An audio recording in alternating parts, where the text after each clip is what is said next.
Maha Periyava series ரசிகாளுக்கு என்னோட பணிவான நமஸ்காரம். சமீபத்தில் சென்னையில் நடந்த சைக்ளோன் பற்றி எல்லாருக்கும் தெரிஞ்சிருக்கும். அதில் என்ன ஆச்சுன்னா, என்னோட டீம் மெம்பர்ஸ் எடிட்டர் வந்து செங்கல்பட்டு, அவர் வந்து அங்கேருந்து வர முடியாத ஒரு சூழ்நிலை ஆகிடுது. அதே மாதிரி டீமில் இருக்கிறவங்களுக்கும் வைரல் ஃபீவர் இன்ஃபெக்ஷன். ஸோ எனக்கு என்னென்னா, இந்த போஸ்ட் ப்ரொடக்ஷன் ஒர்க் வந்து கண்டினியூ பண்ண முடியாமல் ஹெல்டப் ஆனதுனால இந்த சாட்டர்டே சண்டே, அதான் 9th and 10th December episode upload பண்ண முடியாத ஒரு சூழ்நிலை. My sincere apologies to all of you. ஏன்னா எல்லாருமே நிறைய பேர் வந்து எப்போ சாட்டர்டே சண்டே வரும் அப்படின்னு காத்துட்டுருக்கோம் சார்லாம் எனக்கு எழுதியிருக்கா. பட் இந்த சாட்டர்டே சண்டே மட்டும் கொஞ்சம் எக்ஸ்கியூஸ் பண்ணிவிடுங்க. ஆனால் அதுக்கு பதிலாக நான் வந்து ஒரு சாராம்சம் மாதிரி மகாபெரிவாளோட உபதேசங்கள் இந்த எபிசோடில் வந்தது. அது மாத்திரம் தனியாக எடுத்தேன்னா சில பேர் அது கூட கேட்டால், சார் இந்த கதை இருக்குது ஓகே, ஆனால் அந்த உபதேசங்கள் மட்டும் தனியாக இருந்தால் எங்களுக்கு கேட்கறதுக்கு சௌரியமாக இருக்குமே அப்படின்னா.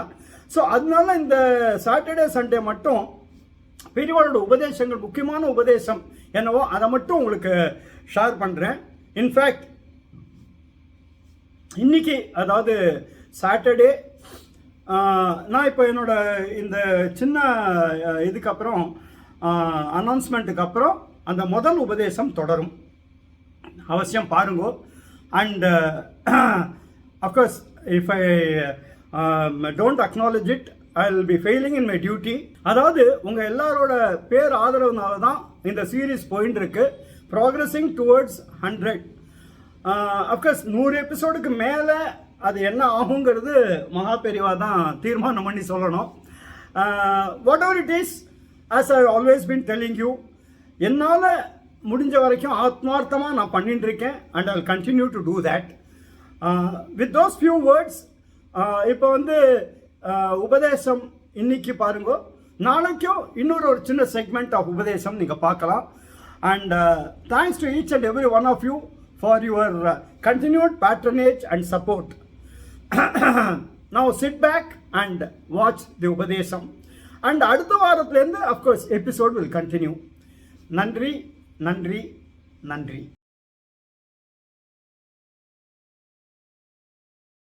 நான் பிரசங்கங்கள் உபன்யாசங்கள் பண்ண காலத்தில் எல்லாருக்கும் அவகாசம் இருந்தது, பொறுமை இருந்தது. இப்போ எல்லாமே மாறி போயிடுத்து. தெய்வத்தின் குரல் 7 வால்யூமையும் படிக்கக்கூடிய, அதுக்குன்னு தனியாக நேரம் ஒதுக்கக்கூடிய நிலையில் பெரும்பாலும் யாரும் இல்லை. இப்போ எல்லாருக்கும் எல்லாம் ப்ரீஃபாக, அதுவும் விஷுவலாக தேவைப்படுறது.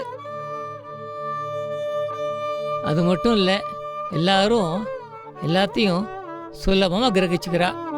எதையும் விரிவாக சொல்ல வேண்டிய அவசியமும் இல்லை. ஸ்ரீமதி, இதெல்லாம் உங்ககிட்ட ஏன் சொல்றேன்னு பாக்குறியா? இப்ப முக்கியமா பண்ண வேண்டியது என்னன்னா, நான் சொன்ன உபதேசங்களை அப்படியே திருப்பி சொல்றதுக்கா இல்லை. நீ உன்னோட அடிப்படை பொறுப்பு என்னன்னா, எல்லாரையும் ஆத்ம விசாரத்தை நோக்கி அழைச்சின்னு போனோம்.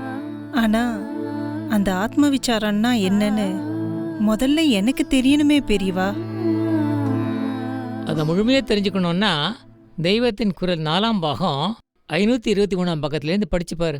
அதெல்லாம் படிச்சிருக்கேன் பெரியவா, ஆனா கிரகிச்சுக்கிறது அவ்வளோ சுலபமா இல்லை. இதே மாதிரி தான் முன்னாடி ஒரு தடவை பால் பிரிண்டன் ஒருத்தன் வந்திருந்தான்.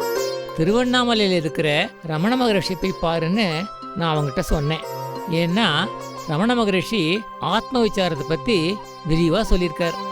அதையே நான் இப்போ உனக்கு சொல்கிறேன். சில பேருக்கு அது உடனே புரியும், சில பேரால் அது படிப்படியாக முன்னேறித்தான் அது புரிஞ்சுக்க முடியும். அந்த படிகள் தான் நாம் கடைப்பிடிக்க வேண்டிய கர்மானுஷ்டானங்கள் இத்தியாதி. அதுக்கு அடுத்த கட்டம் தான் ஞான மார்க்கம் மூலமாக பிரம்மத்தை அடையறதுக்கான வழி. நான் யார் அப்படின்னு அவர் சொன்ன தத்துவத்தை தான் நாம் வேறு விதமாக சொல்கிறோம்.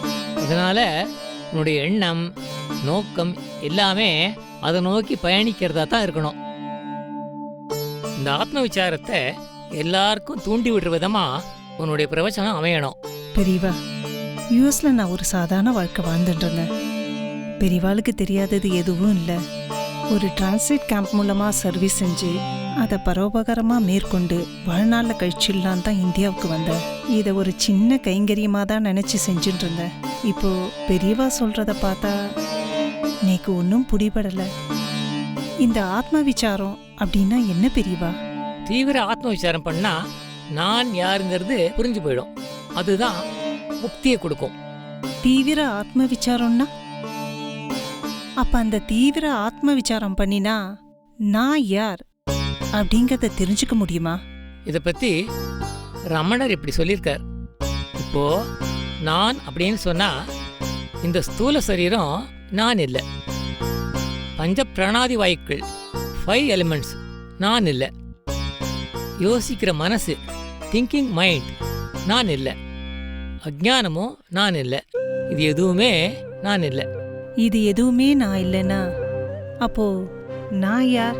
இப்போ நான் சொன்னேன் இல்லையா, இது எல்லாத்தையுமே இது நான் இல்லை, இது நான் இல்லை அப்படின்னு நிராகரிச்சுட்டே வந்தா எஞ்சி இருக்கிற அந்த அறிவு, உள்ளுணர்வு, இன்னர் கான்ஷியஸ்னஸ், அதுதான் நான். அந்த உள் உணர்வோட தன்மை என்ன? தன்மை சத் சித் ஆனந்தம். இதுல நான் அப்படிங்கிற எண்ணமே வராது. அதுதான் மௌனம், அதுதான் ஆத்மா. ஒன்று தெரியுமா, கடவுள், அகந்தை, உலகம் இது எல்லாமே ஆத்மஸ்வரூபத்தில் உதிக்கிற கற்பனை. இந்த ஆத்மஸ்வரூபம் ஒன்று தான் சத்தியம். அது மட்டும்தான் நிரந்தரம். இந்த உண்மைய எப்படி உணர முடியும்? மற்ற உலக விஷயங்கள்லாம் பார்க்கும்போது இதையும் உணர முடியுமா? முடியாது. இது எப்படின்னா, அரண்டவன் கண்ணுக்கு இருண்டதெல்லாம் பெயின் சொல்ற மாதிரி அந்தி மயக்கத்தில் இருக்கிறவனுக்கு கயிறு பாம்பா தெரியுது. அதே மாதிரி மாயைங்கிற மயக்கத்தில் இருக்கிறவளுக்கு ஆத்மாவானது தனி ஜீவனா தெரியுது. அதாவது ஜீவன் தான் நான் அப்படின்னு ஐடென்டிஃபை பண்ணிக்கிற மனசா தெரியுது. கயிறுன்னு ஒன்று இல்லைன்னா பாம்புங்கிற தோற்றம் உண்டாயிருக்க முடியாது. கயித்துல சூப்பர் இம்போஸ் பண்ணித்தான் பாம்பு கற்பனை பண்ணப்பட்டிருக்கு. அப்படி அந்த சர்வஞான விலகி அதிஷ்டான கயிறு தான் அப்படிங்கிற ஞானம் தோன்ற மாதிரி உலக ஞானம் நீங்கினா மட்டும்தான் ஆத்ம ஞானத்தை பெற முடியும்.